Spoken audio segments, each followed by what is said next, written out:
Hello hi friends, welcome back to our channel. Friends, మనం గత వీడియోలోని సైమన్ కమిషన్ గురించి మనం చెప్పుకోవడం జరిగింది. అలాగే దాని కంటిన్యూస్గా మనం దండి ఉప్పు సత్యాగ్రహం గురించి మనం చెప్పుకోవడం జరుగుతుంది.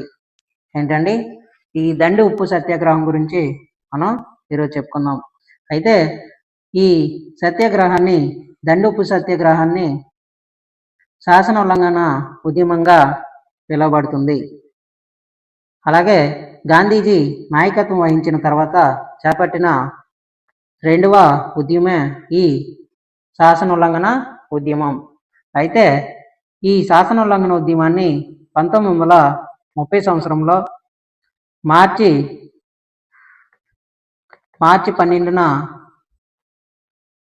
12న గాంధీజీ 78 మంది అనుచరులతో సబర్మతి ఆశ్రమం నుంచి బయలుదేరాడు.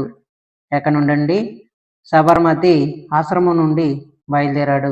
అయితే మనకు ఈ సత్యాగ్రహంలో పాల్గొన్న మహిళలు,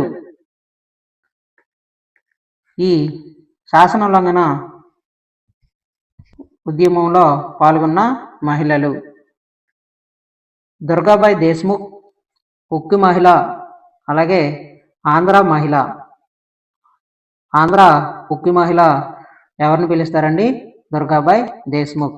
సరోజినీ నాయుడు, తొలి మహిళా గవర్నర్, భారత తొలి మహిళా గవర్నర్ సరోజినీ నాయుడు. మూడో వ్యక్తి కమలా కౌర్, జవహర్లాల్ నెహ్రూ భార్య. ఈ కమలా కౌర్ అనే వ్యక్తి ఎవరండి? జవహర్లాల్ నెహ్రూ యొక్క భార్య పేరు కమలా కౌర్. అలాగే నాలుగో వ్యక్తి పండిట్ విజయలక్ష్మి, విదేశాలలో భారత రాయబారిగా పనిచేసిన తొలి మహిళగా పిలువబడుతుంది. అలాగే కుమారి త్యాబ్జీ, బద్రుద్దీన్ త్యాబ్జీ భార్య. బద్రుద్దీన్ త్యాబ్జీ యొక్క భార్య కుమారి త్యాబ్జీ. ఈ దండి ఉప్పు సత్యాగ్రహంలో పాల్గొన్న మహిళలు. అలాగే ఈ 78 మంది అనుచరుల్లో ఉన్న ఆంధ్రుడు ఎర్నేని సుబ్రహ్మణ్యం.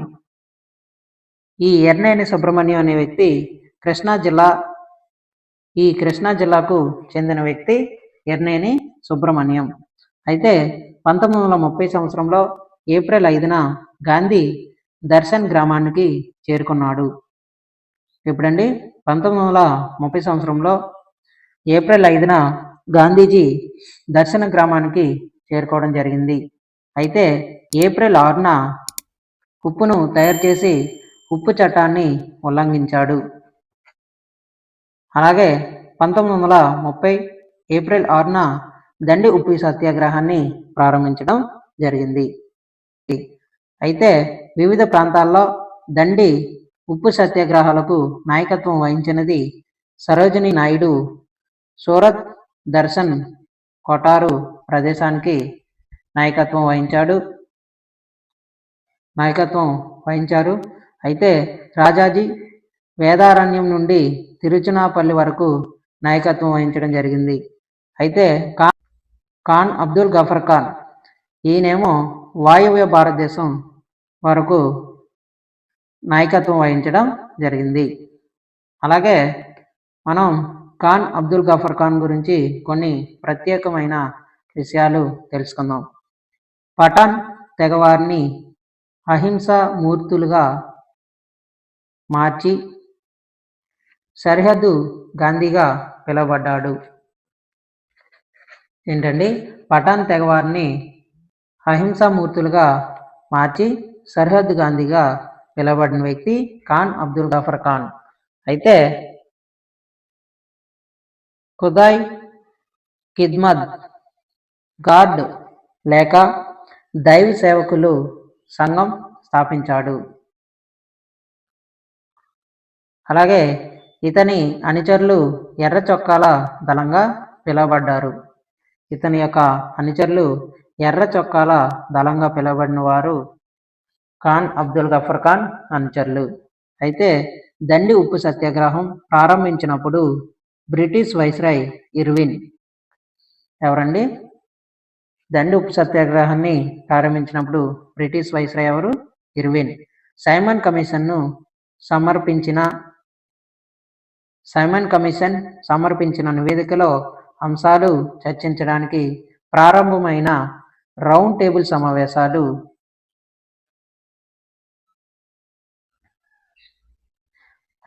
సమావేశాల గురించి మనం చూద్దాం. ప్రధానంగా 3 రౌండ్ టేబుల్ సమావేశాలు జరిగాయి. ఏంటండి? 3 ప్రధానంగా రౌండ్ టేబుల్ సమావేశాలు జరిగాయి. ఒకటి 1930 నవంబర్ 17 నుండి 1931 జనవరి 19 వరకు ఒకటి రౌండ్ టేబుల్ సమావేశం. రెండోది 1931 సెప్టెంబర్ 7 నుండి 1931 సెప్టెంబర్ 12 వరకు ఒకటి, 1931 నవంబర్ 17 నుండి 1932 డిసెంబర్ 24 వరకు ఈ 3 ప్రధానమైన రౌండ్ టేబుల్ సమావేశాలు జరగడం జరిగింది. అయితే రౌండ్ టేబుల్ సమావేశాలు అఖిలపక్ష సమావేశాలుగా, గుండ్రని నల్లని బల్ల సమావేశాలుగా పిలువబడ్డాయి. అయితే రౌండ్ టేబుల్ సమావేశాలు ప్రారంభమైనప్పుడు భారతదేశంలో బ్రిటిష్ వైస్రాయ్ ఇర్విన్. ఈ రౌండ్ టేబుల్ సమావేశాలు కూడా ప్రారంభమైనప్పుడు బ్రిటిష్ వైస్రాయ్ ఎవరండి? ఇర్విన్. అలాగే 1931 మార్చి 5న గాంధీ ఇర్విన్ ఒప్పందం జరిగింది. ఎప్పుడండి? 1931 మార్చి 5వ తారీఖున గాంధీకి ఇర్విన్కి మధ్య ఒప్పందం అనేది జరిగింది. అయితే ఈ ఒప్పందంలో మధ్యవర్తులుగా ఉన్నవారు ఎంఆర్ జైకర్, తేజ్ బహదూర్ సఫ్రూ. వీళ్ళిద్దరూ మధ్యవర్తులుగా ఉన్న వ్యక్తులు. అయితే ఈ గాంధీ ఇర్విన్ మధ్య ఒప్పందంలో ఏ అంశాలు జరిగాయనేది మనం చూద్దాం.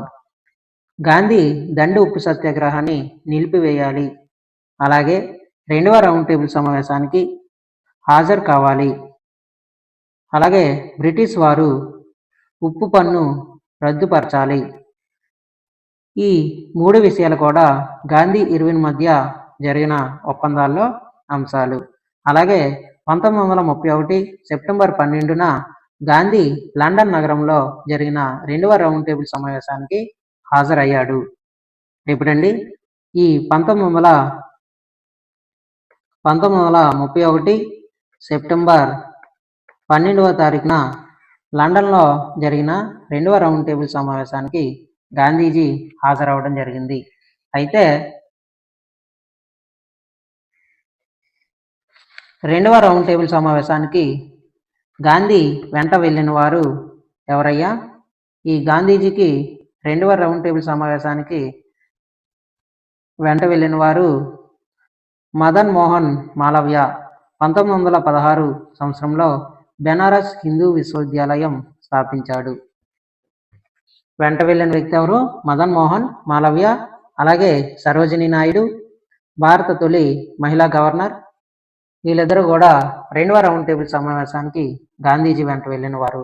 అయితే 2వ రౌండ్ టేబుల్ సమావేశంలో అల్ప సంఖ్యల వర్గాలకు ప్రాతినిధ్యం ఇచ్చే విషయంలో అభిప్రాయ భేదాలు రావడంలో 2వ రౌండ్ టేబుల్ సమావేశం విఫలమైంది. అలాగే వివిధ ప్రాంతాల్లో ఎర్ర చొక్కా దళాలకు నాయకులు ఎవరో మనం చూద్దాం. వివిధ ప్రాంతాల్లో ఎర్ర చొక్కా దళాలకు నాయకులుగా ఉన్నవారు భారతదేశంలో ఎర్ర చొక్కా దళాలకు నాయకుడు ఖాన్ అబ్దుల్ గఫర్ ఖాన్, చైనాలో మావో సేటింగ్, అలాగే రష్యాలో లెనిన్, ఇటలీలో గారిబాల్డి, అమెరికాలోని జార్జ్ వాషింగ్టన్. వీళ్ళు ఎర్ర చొక్కా దళాలకు నాయకులుగా ఉన్నవారు. అలాగే 1930 సంవత్సరంలో జరిగిన ముఖ్య సంఘటనలు వరుస క్రమంలో మనం చూద్దాం. 1930 సంవత్సరంలో జనవరి 26న స్వతంత్ర దినోత్సవాలు ప్రారంభించడం జరిగింది. అలాగే మార్చి 12న 78 మంది అనుచరులతో గాంధీజీ సబర్మతి ఆశ్రమం నుండి బయలుదేరాడు. అయితే ఏప్రిల్ 5న దండి గ్రామంలో ఉన్న దర్శన్ ప్రాంతానికి చేరుకున్నాడు. ఎవరండి? గాంధీజీ. అయితే ఏప్రిల్ 6న ఉప్పు సత్యాగ్రహంను ప్రారంభించడం జరిగింది. నవంబర్ 17న మొదటి రౌండ్ టేబుల్ సమావేశం ప్రారంభమైంది. ఇది 1930 సంవత్సరంలో జరిగిన సంఘటనలు మనం వరుస క్రమంలో చూసాం. అలాగే 1931 సంవత్సరంలో జరిగిన సంఘటనలు వరుస క్రమంలో మనం చూద్దాం. ఈ 1931 సంవత్సరంలో జరిగిన సంఘటనలు మార్చి 5న గాంధీకి అలాగే ఇర్విన్కి మధ్య ఒప్పందం. మార్చి 5న గాంధీకి ఇర్విన్కి మధ్య ఒప్పందం జరిగింది. అలాగే మార్చి 23న భగత్ సింగ్ లాహోర్ సెంట్రల్ జైల్లో ఉరి తీయబడ్డాడు. భగత్ సింగ్